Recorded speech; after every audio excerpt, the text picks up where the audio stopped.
صلی علی محمد وعلی آلہ وصحبہ وسلم۔ بسم اللہ الرحمن الرحیم۔ اللہ تبارک و تعالیٰ کے پاکیزہ نام سے آغاز کرتے ہیں جو بہت مہربان نہایت رحم والا ہے۔ درس بخاری کا سلسلہ کتاب الحج تک پہنچ چکا تھا اور پچھلے پروگرام میں 1602 نمبر حدیث پاک ذکر کی تھی۔ اگلا جو باب امام بخاری رحمۃ اللہ علیہ نے قائم فرمایا ہے، باب استلام الحجر الاسود حین یقدم مکہ اول ما یطوف و یرمل ثلاثا، یعنی جب کوئی مکے میں آئے تو پہلے طواف میں حجر اسود کی تعظیم کرے اور 3 چکروں میں رمل کرے۔ رمل کا آپ کو بتایا تھا کہ یہ سنت کریمہ ہے، اور نبی کریم صلی اللہ علیہ وسلم صلح حدیبیہ سے اگلے سال جب تشریف لائے تو کفار نے یہ بات معروف کر دی کہ صحابہ کرام علیہم رضوان مدینہ منورہ جا کر کمزور ہو گئے ہیں۔ تو رحمت کونین صلی اللہ علیہ وسلم تک جب یہ بات پہنچی تو آپ نے صحابہ کرام کو حکم فرمایا کہ پہلے 3 چکروں میں ذرا اکڑ کر چلنا۔ تو صحابہ کرام نے ذرا اکڑ کر تیز تیز چلے، اور اللہ تعالیٰ نے ان کے جسموں میں ایک ایسی توانائی ظاہر فرما دی، ایسا رعب اور دبدبہ قائم کر دیا کہ جتنے کفار اطراف میں دیکھ رہے تھے ان سب کے قلوب پر رعب طاری ہو گیا۔ ابھی آگے حدیث آ جائے گی انشاءاللہ کہ یہ تو کفار کو مروب اور متاثر کرنے کے لیے نبی کریم صلی اللہ علیہ وسلم نے ایک طریقہ اختیار کیا تھا، تو کیا اب بھی ہم کریں گے؟ تو یہ انشاءاللہ پھر آگے حدیث میں جواب ہے کہ بعض اوقات علت ختم ہو جاتی ہے لیکن حکم باقی رہتا ہے۔ اب وہاں کوئی کافر ہے ہی نہیں، لیکن اس کے باوجود رمل کی سنت زندہ رہے گی۔ 1603 نمبر حدیث پاک ہے، حضرت سالم اپنے والد سے یعنی حضرت عبداللہ بن عمر رضی اللہ تعالی عنہما سے روایت کرتے ہیں کہ میں نے دیکھا کہ جب رسول اللہ صلی اللہ علیہ وسلم مکے میں آئے تو آپ نے طواف کے پہلے چکر میں حجر اسود کی تعظیم کی، یعنی اس کو بوسہ دیا اور اس کی ایک طرح سے تعظیمی اس کے ساتھ معاملات کیے، اور 7 چکروں میں سے 3 چکر تیز تیز آپ نے اختیار فرمائے۔ تو یہ دیکھیں 3 چکر پہلے 3 چکروں میں ہی رمل کیا جاتا ہے، اور یہ بھی یاد رکھیں کہ یہ رمل اس طواف میں ہوتا ہے جس کے بعد سعی ہوتی ہے، لہذا اگر آپ نے ایک نفلی طواف کرنا ہے اس کے بعد یقینی سی بات ہے کہ سعی تو نہیں ہوگی، تو اس میں پھر رمل نہیں ہے۔ اسی طرح عید اتباع جو ہے، جو سیدھا کندھا مرد کھول کر رکھتے ہیں کہ چادر کو بغل کنجے سے لا کر اس طرف ڈال دیتے ہیں، سیدھا کندھا کھلا ہوتا ہے، یہ عید اتباع بھی اسی طواف میں سنت ہے جس کے بعد سعی کی جائے گی۔ اگلا باب قائم کیا ہے، باب الرمل فی الحج والعمرہ، حج اور عمرے میں رمل کرنے کا باب۔ 1604 نمبر حدیث پاک ہے، حضرت ابن عمر رضی اللہ تعالی عنہما اس کو راوی ہیں، وہ بیان کرتے ہیں کہ نبی کریم صلی اللہ علیہ وسلم نے حج اور عمرے کے طواف میں 3 چکر تیزی کے ساتھ طے کیے، یعنی دوڑ کر یا تیزی کے ساتھ طے کیے، اور 4 چکر چل کر کیے، یعنی معمول کے مطابق عام اسپیڈ میں۔ تو یہ مردوں کے لیے سنت ہے، یہ پہلے بھی عرض کیا تھا، خواتین کے لیے نہیں ہے، وہ 7 کے 7 چکر بالکل نارمل انداز میں اختیار کریں گی، کیونکہ یہ تو اصل میں کفار کو دکھانا مقصود تھا تاکہ ان کے اوپر رعب طاری ہو۔ تو معاذ اللہ کوئی خواتین کو تو یہ ظاہر نہیں کرنا تھا، کوئی دکھانا تھا طاقت وغیرہ، یہ تو مردوں کو دکھانا تھا، تو اس لیے صحابہ کرام مردوں نے کیا۔ اور دوسری بات یہ ہے کہ 3 چکروں میں پہلے 3 چکروں میں رمل ہے، اور اس کے بعد پھر 4 چکر بالکل نارمل حالت میں ادا کیے جائیں گے۔ تو اس لیے چونکہ نبی کریم صلی اللہ علیہ وسلم کا طریقہ رہا ہے تو ہمیں اسی طریقے سے اس کو ادا کرنا چاہیے۔ اور فرض کر لیں کہ اگر کوئی رمل کرنا بھول گیا تو یہ سنت کریمہ ہے، صرف ثواب میں کوئی کمی آئے گی، ورنہ مطلب یہ نہیں ہے کہ کوئی دم وغیرہ لازم ہو جائے یا طواف دوبارہ کرنا پڑ جائے، وہ جو طواف ہو گیا وہ ہو گیا۔ اگلی حدیث کی طرف آتے ہیں، 1605 نمبر حدیث پاک ہے، اور حضرت عمر بن خطاب رضی اللہ تعالی عنہ کے بارے میں حضرت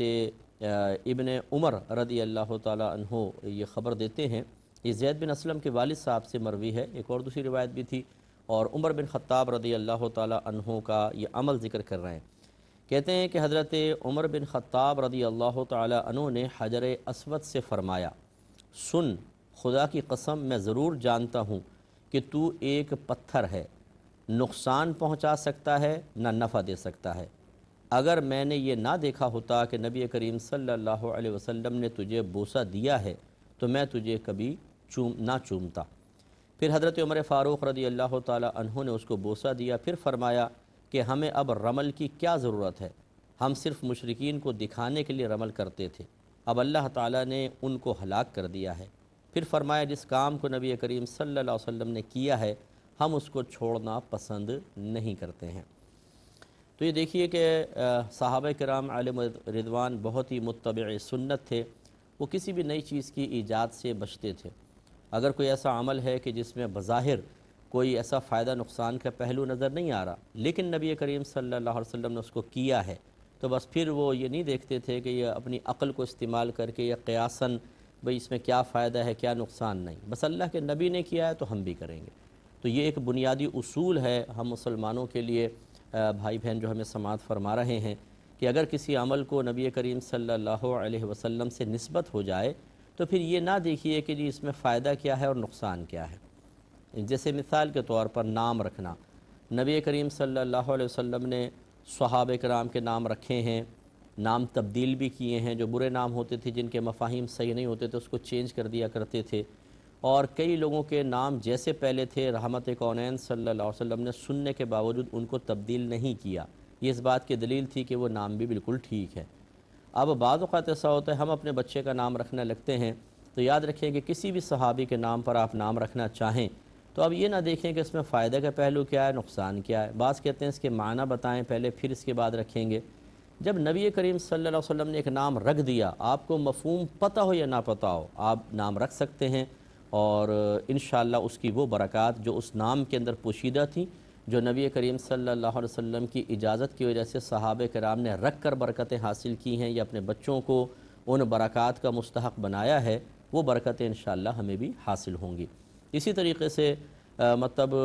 وضو کے معاملات دیکھ لیں، غسل کے معاملات، نماز کی ادائیگی کے اوقات وغیرہ، یہ اللہ کی طرف سے مقرر ہیں، کچھ نبی کریم صلی اللہ علیہ وسلم نے ان چیزوں کو کر کے دکھایا ہے۔ اب اس میں عقل کا کوئی دخل نہیں ہے کہ جی یہ 2 رکعت فجر کے اندر کیوں ہیں، پھر 4 رکعت ظہر، پھر 4 رکعت عصر، مغرب میں 3، پھر عشاء میں 4 فرض،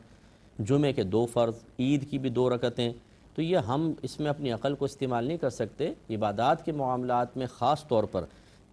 جیسے نبی کریم صلی اللہ علیہ وسلم نے ہمیں تعلیم فرمائی ہم ویسا کریں گے۔ تو حج کے ارکان میں بھی جیسا نبی کریم صلی اللہ علیہ وسلم نے تعلیم فرمائی، اب جیسے سعی ہے، سعی کرتے ہیں تو جہاں پہ دوڑتے ہیں اس کو مسعی کہتے ہیں، تو جو جا چکے ہیں یا آپ ویسے بھی ملاحظہ کر کے دیکھیں کہ صفا سے جب مروہ کی طرف چلتے ہیں تو تھوڑی دیر تک تو پیدل آرام کی نارمل سپیڈ میں چلتے ہیں، پھر وہ ٹیوب لائٹس آ جاتی ہیں گرین، کافی فاصلے پہ لگی ہے کہ یہاں ہے، اس کے درمیان میں دوڑتے ہیں، پھر جب اگلی گرین لائٹ تک پہنچتے ہیں پھر دوڑنا منقطع کر دیتے ہیں، پھر کافی دیر تک پیدل چل کے پھر مروہ تک پہنچتے ہیں۔ تو اب یہ چونکہ نبی کریم صلی اللہ علیہ وسلم نے کر کے دکھایا، اب کوئی اپنی عقل استعمال کرے کہ جی یہ تو بی بی حاجرہ رضی اللہ تعالیٰ عنہ پانی کی تلاش میں دوڑی تھیں، اب ہمیں کیا ضرورت ہے دوڑنے کی، نہیں، اس میں عقل نہیں چلے گی، اللہ کے نبی نے فرما دیا کر کے دکھا دیا تو بس۔ اسی طریقے سے حضرت عمر فاروق رضی اللہ تعالیٰ عنہ یہ بات کہہ رہے ہیں کہ اگر نبی کریم صلی اللہ علیہ وسلم نے حجر اسود کی تعظیم نہ کی ہوتی تو ہم پتھر کی تعظیم نہ کرتے۔ کعبۃ اللہ کی تعظیم کا حکم اللہ نے دیا، نبی کریم نے کر کے دکھائی، اس کی ہم تعظیم کریں گے۔ اس کے علاوہ اسی کی تعظیم کریں گے کہ جس کو اللہ کے نبی نے تعظیم دی ہے، اور یا پھر جیسے اکابرین نے ہمارے کسی بھی صحابی ہیں، جیسے حضرت عبداللہ بن عمر کا کئی دفعہ میں ذکر کر چکا ہوں، بخاری کے اندر روایات گزری ہیں کہ جہاں جہاں نبی کریم صلی اللہ علیہ وسلم نے نماز ادا فرمائی تو دوران سفر حضرت عبداللہ بن عمر وہاں خاص طور پہ جاتے تھے اور وہاں نماز ادا کرتے تھے،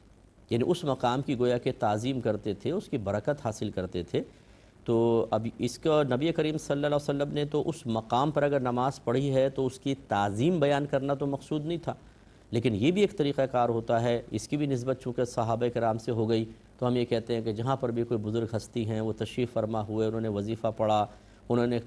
کہیں مختصر قیام کیا، وہ جگہ ضرور باعث برکت ہو جاتی ہے اور اللہ تعالیٰ کی رحمت وہاں نازل ہوتی ہے، کیونکہ ایک متبرک ہستی تشریف فرما ہوئی ہیں، تو اس سے پھر برکت حاصل کی جاتی ہے۔ پھر جو آپ نے ارشاد فرمایا کہ اب ہمیں رمل کی کیا ضرورت ہے، ہم صرف مشرکین کو دکھانے کے لیے رمل کرتے تھے، اب اللہ تعالیٰ نے ان کو ہلاک کر دیا ہے۔ پھر فرمایا کہ جس کام کو نبی نے کیا ہے ہم اس کو چھوڑنا پسند نہیں کرتے ہیں۔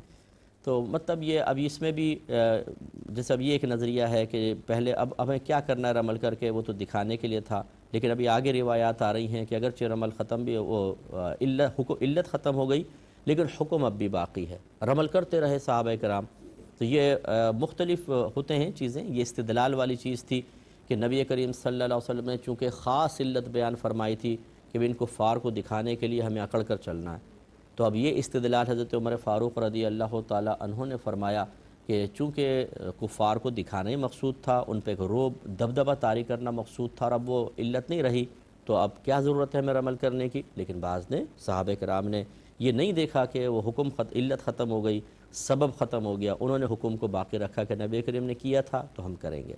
اس سے ایک اور بات بھی پتہ چلتی ہے، اچھی طرح یاد رکھیں، یہ بارہا میں آپ کو خدمت میں گزارش کر چکا ہوں کہ جب موجودہ دور کے کوئی مفتیان کرام اہل علم حضرات میں علمی اختلاف ہوتا ہے تو لوگ اس کو بھی ذاتی اختلاف کے اوپر محمول کرتے ہیں یا قیاس کرتے ہیں اور کہتے ہیں یار یہ مولوی لوگ تو لڑتے رہتے ہیں، ایک چیز پہ متفق ہی نہیں ہوتے۔ تو یہ وہ لوگ کہتے ہیں کہ جنہوں نے صحابہ کرام علیہم الرضوان جو فقیہ صحابہ تھے، جو مجتہد صحابہ تھے، ان کی زندگیوں کا مطالعہ نہیں کیا اور ان کے اختلافات پر مطلع ہونے کی زحمت ہی گوارا نہیں کی، ورنہ یہ فقہی اختلاف یہ اللہ تعالیٰ کی ایک نعمت ہوتی ہے۔ کوئی عالم کسی نتیجے تک پہنچتا ہے، کوئی کسی نتیجے تک پہنچتا ہے، پھر ان کے فالوورز جو ہیں وہ ان کی اتباع کرتے ہیں اور ان کو آسانیاں ملتی ہیں، اور یہ اختلاف صحابہ کرام علیہم الرضوان نے بھی رہا ہے، اور یہ کوئی بری چیز نہیں ہوتی ہے۔ اختلاف وہ برا ہوتا ہے کہ جو انانیت کے ساتھ ہوتا ہے، نفس کی خواہش کے تابع ہو کر ہوتا ہے اور ذاتیات پر مبنی ہوتا ہے، یہ اختلاف ہمارا مذہب اس کو منع کرتا ہے۔ باقی علمی اختلاف خود صحابہ کرام کے مابین رہا، اس میں کوئی حرج نہیں ہے۔ 1606 نمبر اگلی حدیث پاک ہے، حضرت ابن عمر رضی اللہ تعالی عنہما بیان کرتے ہیں کہ میں نے ان دو رکنوں، رکن مینس کونے، ایک حجر اسود اور دوسرا رکن یمانی، فرماتے ہیں ان کی تعظیم کبھی ترک نہیں کی، سختی میں نہ آسانی میں، یعنی اگر ماحول خراب ہے، جنگی ماحول ہے تب بھی کی ہے، بالکل امن والا ماحول ہے تب بھی تعظیم کی ہے۔ پھر فرماتے ہیں کہ جب سے میں نے نبی کریم صلی اللہ علیہ وسلم کو ان دونوں کی تعظیم کرتے ہوئے دیکھا ہے، اس کے بعد سے لے کر سختی ہے نرمی، میں لازم ان دو کونوں کی تعظیم کرتا ہوں۔ عبید اللہ ایک راوی ہوں کہتے ہیں کہ میں نے حضرت نافع سے پوچھا کہ کیا حضرت ابن عمر رضی اللہ تعالی عنہما ان دو رکنوں کے درمیان عام رفتار سے چلتے تھے؟ انہوں نے جواب دیا کہ ہاں، وہ عام رفتار سے چلتے تھے تاکہ ان کی تعظیم کرنا آسان ہو،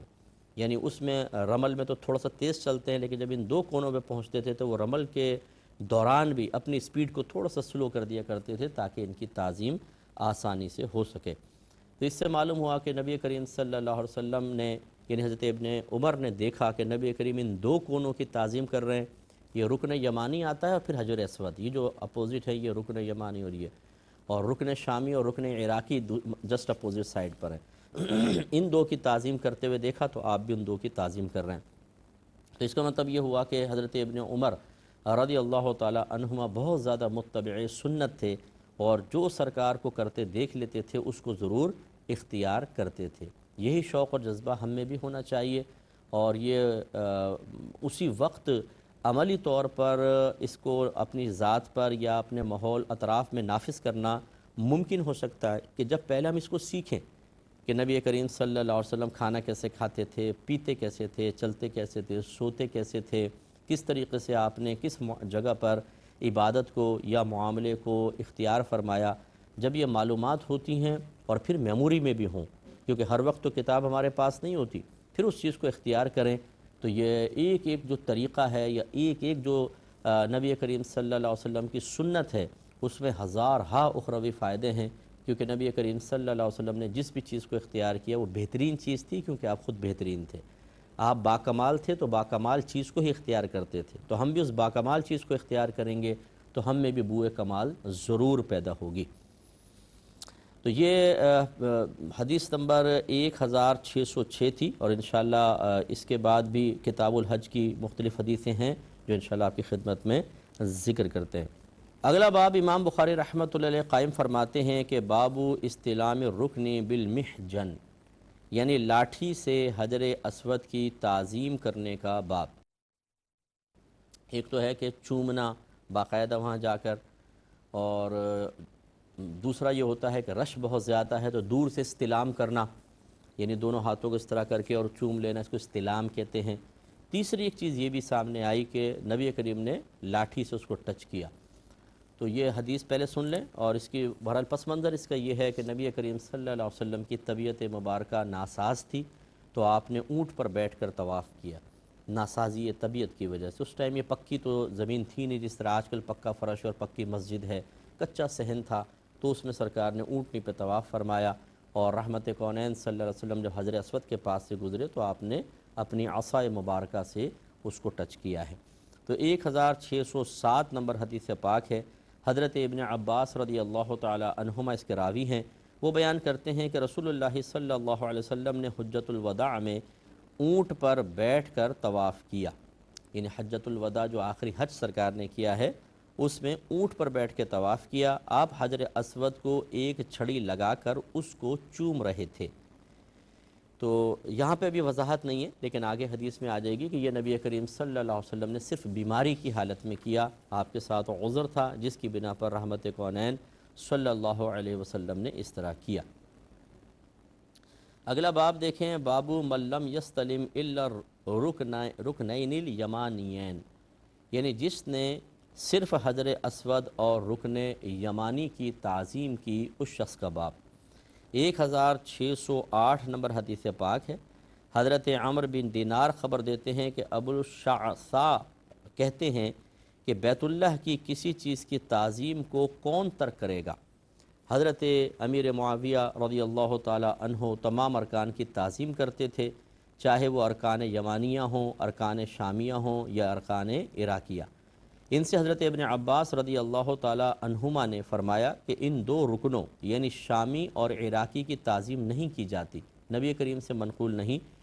تو حضرت امیر معاویہ نے کہا کہ بیت اللہ کی کسی چیز کی تعظیم کو ترک نہیں کیا جائے گا،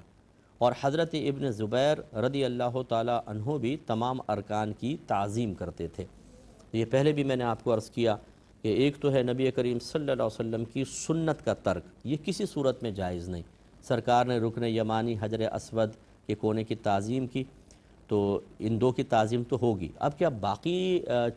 کعبۃ اللہ کی تعظیم کی جائے نہ کی جائے، تو بعض نے تو اپنے آپ کو سنت کے ساتھ مقید رکھا کہ جتنا سرکار نے کیا ہم اتنا ہی کریں گے۔ اس میں حضرت عمر فاروق کا وہ عمل بھی ذہن میں لائیں کہ حجر اسود کو آپ نے چومتے ہوئے یہی کہا کہ اگر نبی کریم نے ایسا نہ کیا ہوتا تو میں نہ کرتا، اس کا مطلب ہے جو کام نہیں کیا نہیں کریں گے۔ لیکن بعض جو صحابہ کرام تھے ان کا ذہن یہ تھا کہ ممانعت نہیں ہے، تعظیم سرکار نے دو کونوں کی کہ اگر دو کی منقول نہیں ہے تو منع بھی نہیں فرمایا، اور کعبۃ اللہ کی عمارت تو پوری کی پوری قابل تعظیم ہے، لہٰذا انہوں نے اس کی بھی تعظیم کی۔ تو یوں مطلب بعض اوقات ہوتا ہے کہ اس طرح کی چیزوں میں اختلاف ہوتا ہے، اور یہ وہیں پر ہو سکتا ہے کہ جہاں پر پہلے سے کوئی چیز باقاعدہ مقرر نہ کر دی گئی ہو، جیسے نمازیں ہیں کہ نمازوں کی رکعات مقرر ہیں۔ اب کوئی یہ کہے کہ جی فجر میں نبی کریم نے 2 رکعت پڑھی ہیں لیکن میں 4 رکعت پڑھ لیتا ہوں، یہ نہیں کر سکتے ہیں، کیونکہ رحمت کونین صلی اللہ علیہ وسلم نے باقاعدہ ان رکعتوں کو بیان کیا ہے، پڑھ کر سنایا ہے، پڑھ کر دکھائی ہیں، اور پھر اس پہ دوام اور استمرار سرکار نے اختیار کیا، تو پھر ان کی اتباع واجب ہو گئی۔ لیکن طواف وغیرہ کے سلسلے میں سرکار نے اگر 2 کونوں کی تعظیم فرمائی تو باقی 2 کونوں کی تعظیم سے منع بھی نہیں کیا۔ تو اس طریقے سے بعض اوقات ہوتا ہے کہ آپس میں سوچ اور فکر کے نتائج میں اختلاف ہو سکتا ہے، سوچ سب کی اچھی ہوتی ہیں، کوئی خدا نخواستہ غلط ارادہ کسی کا بھی نہیں ہوتا، نہ کسی کے اوپر طنز کرنا مقصود ہوتا ہے۔ اگر اس طرح کا اختلاف ہو تو یہ رحمت ہوتا ہے۔ اللہ تعالیٰ سمجھنے کی توفیق عطا فرمائے۔ وآخر دعوانا ان الحمدللہ رب العالمین۔ اللہم صلی علی محمد وعلی آلہ وصحبہ، صلی علی محمد وعلی آلہ وصحبہ وسلم۔ اللہم صلی علی محمد وعلی آلہ وصحبہ وسلم۔ اللہم صلی